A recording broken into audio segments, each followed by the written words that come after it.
This is problem 2-36. It's on page 39. If phi is 30 degrees and F2 is 3 kilonewtons, determine the magnitude of the resultant force acting on the plate and its direction theta measured clockwise from the positive x-axis. All right, so here's the plate. It's connected to a wall. We've got F1 pointed inward, F2 out, F3 out. And these are not ropes or chains or anything. That's why we can have a compressive force here. They're structural members connected to the plate, but haven't shown those details.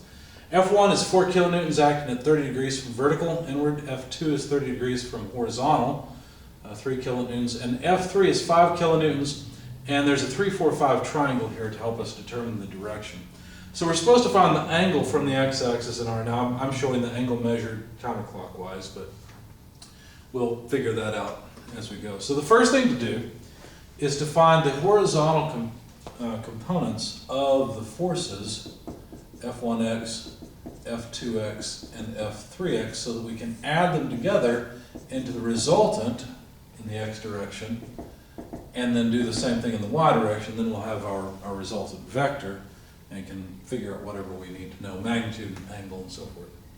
Now notice that F1x has a negative x component. We have to be careful with that. Minus 4 kilonewtons.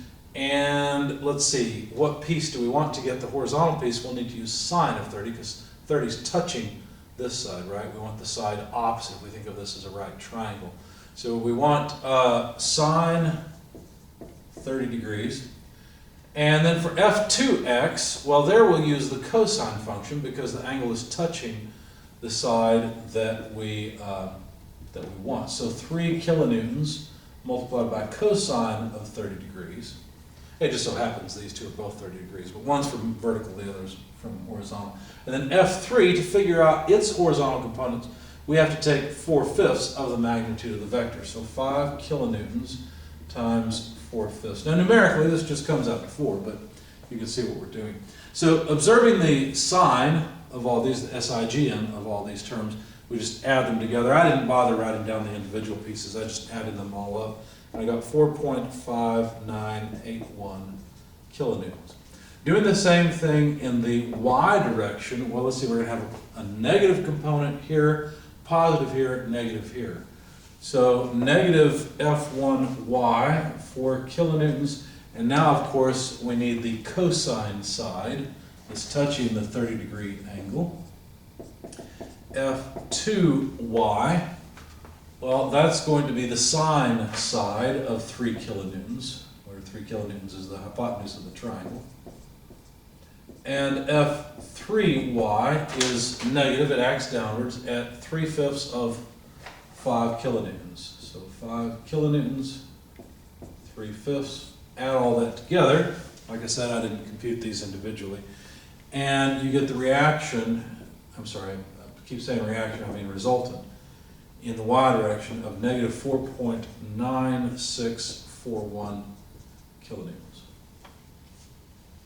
So to get the magnitude of the resultant vector, well, I mean, of course, the vector itself is Rxi plus Ryj, but we just take the components. So the magnitude of the vector, which you can write a couple different ways. I usually write it this way because it's the way I was taught. I think your book primarily does this, but they'll put it where it's not in boldface so you can tell it's a scalar. But anyway, so Rx plus Ry square root is the way we'll find the magnitude, because obviously R is just an angled line itself which forms a triangle with the xy axis.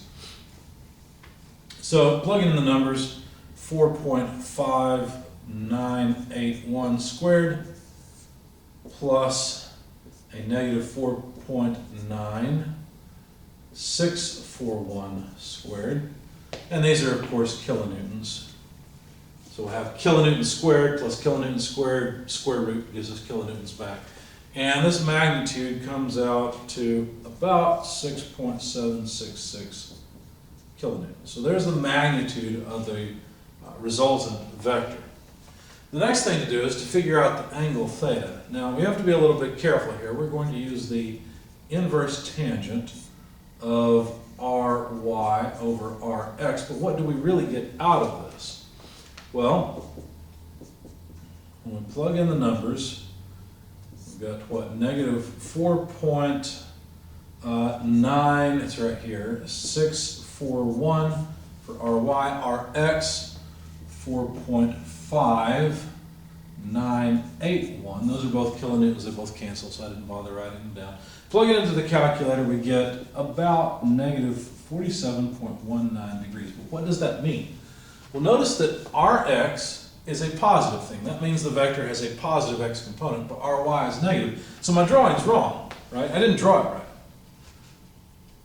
R actually comes out like that. Now what does this angle represent?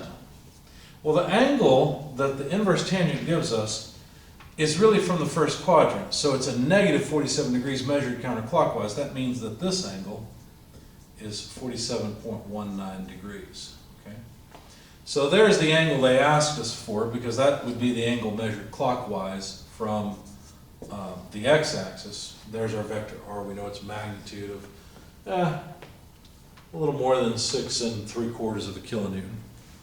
But that's what they asked us to find. So the way I would write this is 47.19 degrees clockwise from the x-axis, which is the unit vector, or represented by the unit vector I.